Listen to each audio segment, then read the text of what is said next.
You know, what is its role? How does it make it what's the user's game? What do they want at this product? Is it going to make their life more convenient? Can they get their shoes on faster?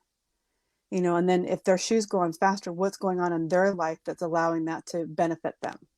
You know, as the dog gets up and needs to go potty and putting their shoes on and tying it caused an accident, or is it, you know, throwing the shoes on faster, they could get out the door? So it's kind of figuring out the role that that product has to play and then building the personality around that. A product photography has a photographer has a special talent. Um, you, I've seen it. I've worked with product photographers, completely different than other photographers, completely different than amateurs who think they're professionals. Uh, you know, lighting, lenses, these are all things that have to come into play. Do you want to talk a little bit about the different types of lenses and lighting and everything that you need to make that product a perfect picture? Oh, thank you for asking that question, because it's lighting. It's all about the composition, the lighting. Bad lighting, it's like going to a movie that's not well lit, right? And it's hard to see the subject, and you're not even paying attention to the story because you're like, what's going on? How come I can't see the subject? You know, same thing with music. It's everything's a buildup. So when we map out creating a video, we're doing everything from what does this product need to look like, what's going on around the product, what kind of lens do we need to use? Is this a small product we need to make look big? So we're going to select a lens that's going to allow that. Is this more of a cinematograph product where we want emotional? So then we're going to use our cinematography lenses to do that. It's different cameras too. We have a plethora of cameras to kind of figure that out. Is there drone pieces that need to be in this to kind of elevate the product? You know, showing that the product's actually in use out on the road.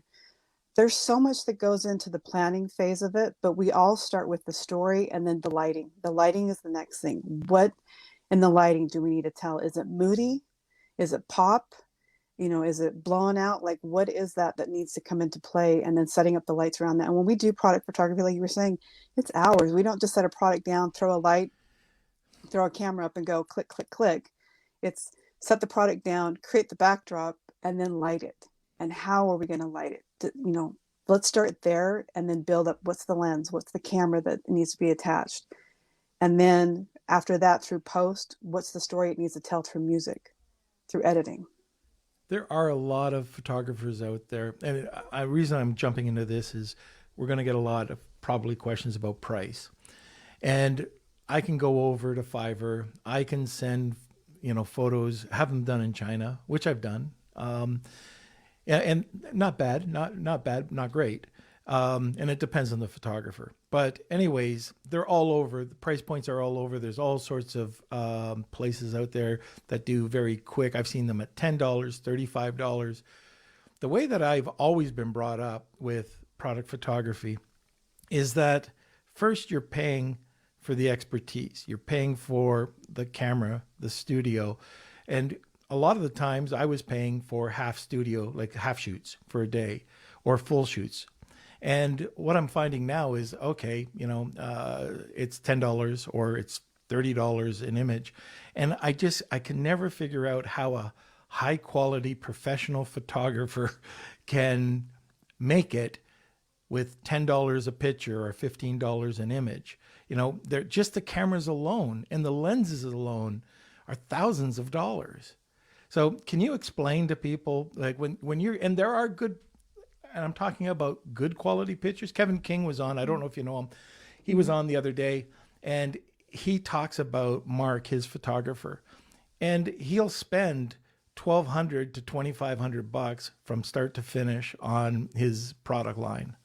You know, it's a cost. It costs money, you know, and I just want to talk about that because I know that's going to come up for sure is the cost. How it's all over. It's how long is a piece of string? So how can you justify, you know, paying a studio shoot compared to, $10 a picture? You know, it comes down to what you want in the quality. What's, you know, what do you really want? And I can look at a $10 photo and we can look at a $75 photo and see the difference. And it's really comes down to what the company can afford. And I've started with companies that are like, we've got a $25 budget per photo. Can we work there? And it's like, we can. However, what brought you to us? Well, this photo. Well, that's not a $25 photo. That's a $75 photo. And explaining to the customer and kind of educating them what goes into it. There's a little bit more story going on. There's better lighting. There's everything else that makes this photo look better took place. So there's a definite difference. I've been into studios where they just use iPhones, and they're just using iPhones to take, thousands of photos of products on white background. And that's great. But then there's the next piece. We all know when we go look at a photo, we see the little dots at the bottom, we start scrolling.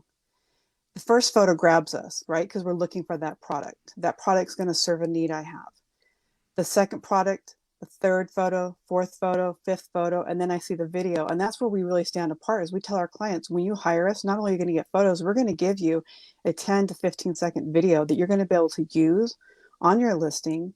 Because if we can show a consumer how this product works or what makes it different, defines it, so that kind of justifies our price, because we're going to give the client a little bit more.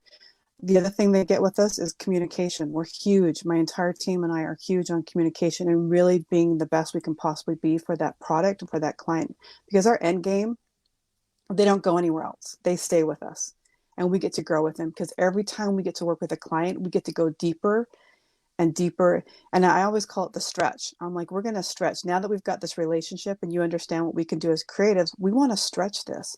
And if we stretch too far, we can always take a step back. But if we don't show the client we can stretch and do things a little different on that level of upping it, then they're always going to live in that little box of, this is what I can get if I go to a different platform that's $10 or $15 an image. And our goal is to grow with the company. I've known Marcia for 10 years, and I think that's what I love, is being able to grow with a client. I've had a client for 18 years that every time she comes out with a new product, all she does is send it over, and she's like, I don't have to tell you what to do. You already know what to do. And there's that trust. So the communication, the trust we want to build with every brand we work with. And that kind of defines the price, because they know the value they're going to get from us is going to exceed anything they're going to get $10, $15 anywhere else. Entrepreneur.